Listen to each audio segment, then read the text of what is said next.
O menino de 1 ano e 10 meses deu entrada na UPA com uma parada cardiorrespiratória. O boletim de ocorrência registrado na delegacia de Sinop aponta que o médico plantonista tentou ressuscitar a criança, mas ela não resistiu. Diante do fato, o Conselho Tutelar foi acionado. Os pais estão em choque, não sabem o que ocorreu, né? Notaram que a criança estava muito silenciosa, foram verificar e a criança já estava, sem sinais vitais, né? E o pai já prontamente procurou a unidade de saúde. Ele está muito desesperado e não tem, né? Assim como a equipe lá, todos ficaram em choque, né, com a gravidade da situação. Não identificaram sinais de maus tratos a princípio e nada que levasse a esse viés, né, de investigação. Agora só a perícia mesmo para determinar o que houve, qual é a causa-morte dessa criança. Conversamos com um amigo da família, que ajudou no atendimento ao garoto. Família humilde, né? De bom coração, na verdade. Eu estava passando por uns apertos, né? Porque as coisas não estão fáceis, tá difícil de lidar, e aluguel, vem água e luz, e contas, e é um caos, né? Então a gente sobrevive um dia após o outro, pela misericórdia de Deus, né? O pai da criança está na correria, né? Fazendo os procedimentos para levar a criança lá para o Pará, né? E a mãe está abalada, não consegue nem praticamente falar, não se alimentou, né? Mãe, né? Difícil morrer no braço olhando assim, no olho. E a criança morrer assim é muito doloroso, né? Segundo o boletim de ocorrência da polícia, o menino passou mal um dia antes de morrer e deu entrada na madrugada do dia 30 na unidade de pronto atendimento de Sinop, a UPA 24 horas, apresentando vômitos e dores na barriga. Ele foi atendido, medicado e na manhã do mesmo dia recebeu alta.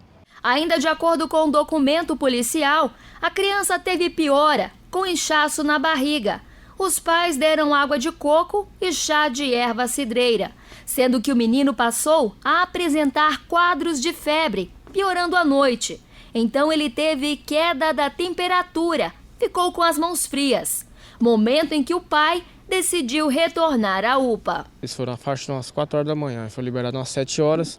E aí deram um medicamento lá e estava tudo certo, baixou a febre. Depois ele até passou aqui em casa, conversou comigo um pouco.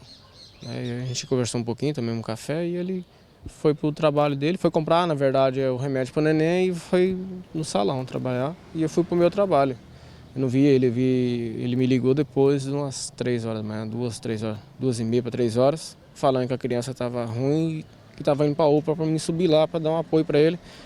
Devido a eles não conhecer muita gente aqui, enquanto eu fui me preparar para sair, ele me retornou a ligação, disse que a criança já tinha morrido no braço da mãe. O Conselho Tutelar informou que a família, que mora no bairro Boa Esperança, passava por necessidades em casa. O que chamou muito a atenção foi o relato da família, falando que eles estavam numa situação de muita falta de alimentos em casa e a criança estava sendo alimentada junto com os seus familiares há mais ou menos 3 dias só com salsicha.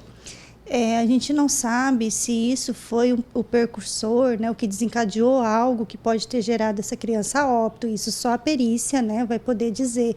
Mas é uma situação que requer muito cuidado, né, porque a gente está falando de uma insegurança alimentar e nutricional que pode ter agravado o quadro de uma criança a ponto dela chegar em óbito na unidade de pronto atendimento, né? A conselheira tutelar também informou que o casal está à espera de mais um filho.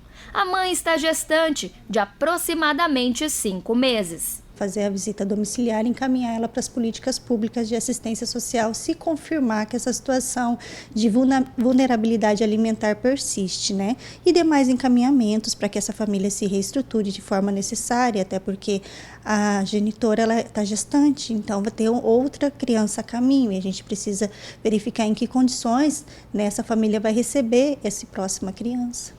O corpo da criança foi encaminhado ao IML de Sinop, onde passou pelo exame de necrópsia para identificar se a morte foi ocasionada pela alimentação ou outro motivo. No boletim de ocorrência, o caso foi registrado como morte a esclarecer, sem indício de crime. Apesar disso, a Polícia Civil investiga a morte da criança.